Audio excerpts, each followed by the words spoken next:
Foreigners living in Japan. What are the downsides nobody talks about? I work with Japanese companies, and here's the one thing that absolutely drives me up the wall. Nobody will disagree with you during a meeting, even if you're 100% wrong, even if you're about to make a colossal oopsie that could sink their business. If you've got a 30-person meeting scheduled, you basically have to hold 30 separate one-on-one chats beforehand just to get people's real opinions. And whatever you do, never say you've talked to anyone else. The moment you drop something like, well, I spoke to Bob-san and he said XYZ, boom, goodbye honesty, the person just shuts down. They're genuinely terrified of open disagreement. Someone once told me Japanese companies even have an actual position called the loud American, whose sole job is to publicly argue with people. I've always wondered if that's real. If it is, wow, that's hilarious. In Japan, basic civil rights aren't exactly rock solid. At work, and sometimes even when seeking medical help, you can run into discrimination based on disabilities. If you take it to court, there's a good chance you won't get a clear verdict. Judges here are extremely reluctant to make a firm ruling, and will often push both sides toward an out-of-court settlement, even in cases where one side is obviously in the wrong. And if you're accused of a crime, there's an almost 100% chance you'll get a guilty verdict. The twist? Not all cases even make it that far. If you're the victim, but the police or prosecutors decide the case might be tricky to win, they might just drop it entirely. Why? Because losing would mess up their stats, and that means the culprit could walk away without any punishment at all.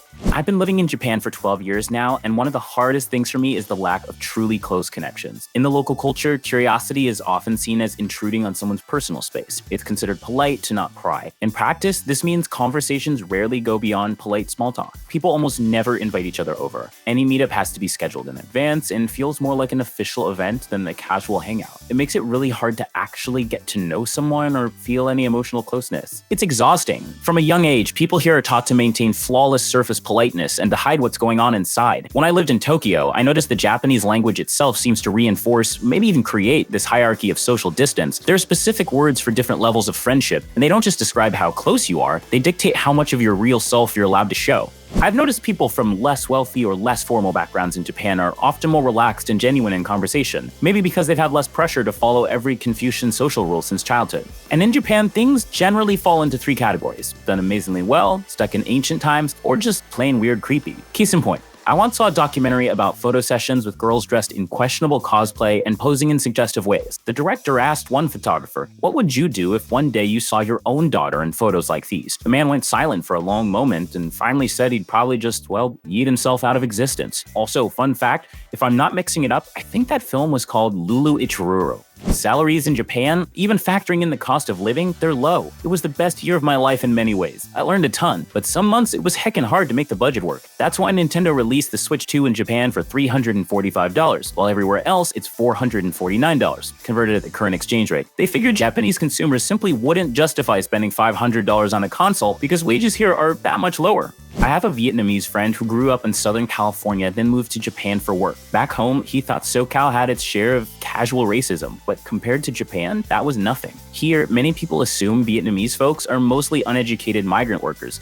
placing them at the very bottom of the social ladder. His Japanese wasn't perfect, it was his third language, and he dressed like a typical California skater. Because of that, some restaurants refused to serve him. Certain shops wouldn't let him in, and random people called him boat trash. So he switched strategies, started wearing expensive suits, spoke only English, and leaned hard into his American identity. Even then, one elderly lady once asked him, "So, who taught you English, sweetie?" I also lived in Japan for 2 years, and a local Kyoto once told me that lighter-skinned Japanese sometimes look down on darker-skinned Japanese. I don't think it's everyone, but according to him, it's pretty common. Japan looks like the future until you deal with paperwork. Anything involving bureaucracy feels like stepping into a time machine, straight to the 1970s. No online systems, no just email us. You have to show up in person or send it by actual snail mail. And if you send a document to the wrong person or wrong department, they'll just mail it back and tell you to start over from scratch. No forwarding, no mercy. There's a woman on TikTok who makes videos about what it's like being a foreigner in Japan. She works as a teacher, and one summer she took a side job. When it was time to leave, they pressured her into apologizing for quitting and even tried to stop her from getting another job. She says some companies will actually interfere with your next employment. She also mentioned a problem many women face if they live on the ground floor. Her apartment didn't have a dryer, so she had to hang laundry outside. The landlord warned her right away. Young guys might steal women's underwear from balconies, especially on lower floors. All of that, 100% true.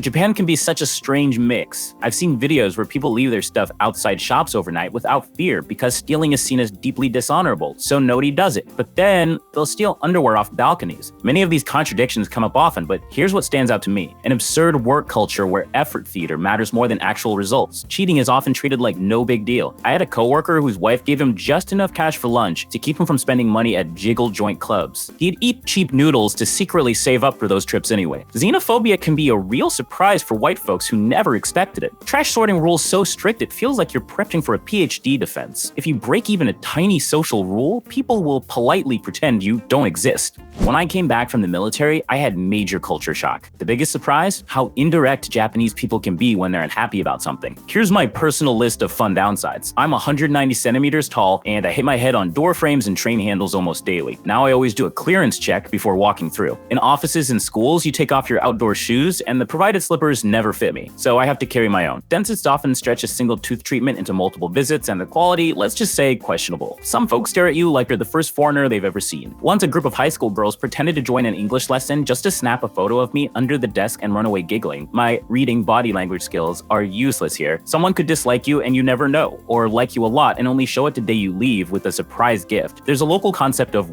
harmony. As a big, loud American, I apparently destroy it on the regular. Internet gaslighting is real. Videos show orderly stairways, but try walking up during rush hour, expect shoulder checks. Politeness does not mean kindness. I'll say it twice. Politeness is not kindness. I spent a year in rural Japan working as an assistant English teacher. One winter downside nobody talks about, they don't treat the roads or sidewalks for ice. I didn't have a car, so I walked or biked everywhere. When the first thaw-free cycle of it, the whole town turned into an ice rink with a half-centimeter thick layer of frozen doom. I kept slipping, and I'm from Minnesota. Once in Sapporo, I mentioned the ice to my taxi driver. He assured me everything was safe, and right then, as he tried to stop at a red light, the car started sliding and fishtailing all over the road. We both laughed, but honestly, in a country with so many elderly people who can easily break a bone from a fall, I don't get why this isn't addressed. Bonus fact, in small towns, people smile, wave, and greet you more often. Even my coworkers were fine with my forearm tattoo. In Japan, you have to use transparent garbage bags and put them outside at exactly 6 a.m. You can't put them out the night before, you can't use bins, just sad see-through bags for everyone to judge your life choices. If you mess up, you have to keep the bag at home all day and wake up early the next morning to try again. And the pickup schedule changes constantly. Good luck keeping track. In my town, we even had to write our names on the bags. One day, I forgot. That evening, the garbage collector knocked on my door and handed it back. I joked, "How'd you even know it was mine?" He said, "There were things inside with English writing."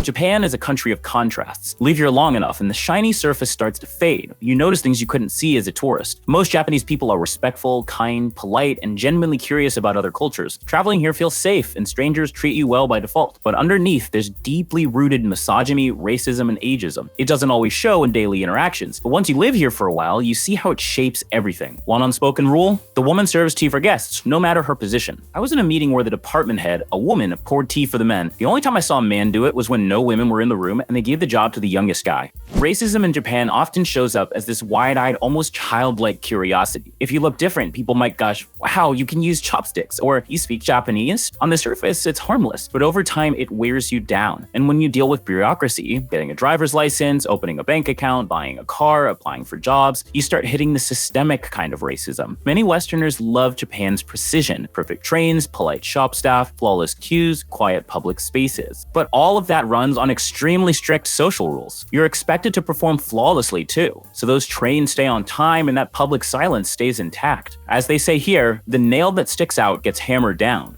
In Japan, you can only stand out in designated deviation zones. That's why you see extreme self-expression, wild art, all-night after-work parties, and some truly NSFW but make-it fashion subcultures. When Japanese people are given permission to blow off steam, they go all in. But it's a totally different approach to freedom, and it can feel heavy if you're not used to it. From the outside, Japan can seem like a utopia, but that beauty rests on significant and sometimes worrying compromises with personal freedom. After living here a long time, I've come to appreciate the American idea of personal freedom more, especially the emotional and everyday kind. Still, there's a conflict. In the US, we value freedom so much we tolerate school pew-pew events, and a trip to the store can feel like an episode of main character syndrome. The dream? Finding a society that balances respect with personal space. Thanks for reading, folks. If you're a foreigner living in Japan, drop your "nobody talks about this" downsides in the comments. Always curious to hear different experiences. And hey, check out our other posts while you're here. Peace out.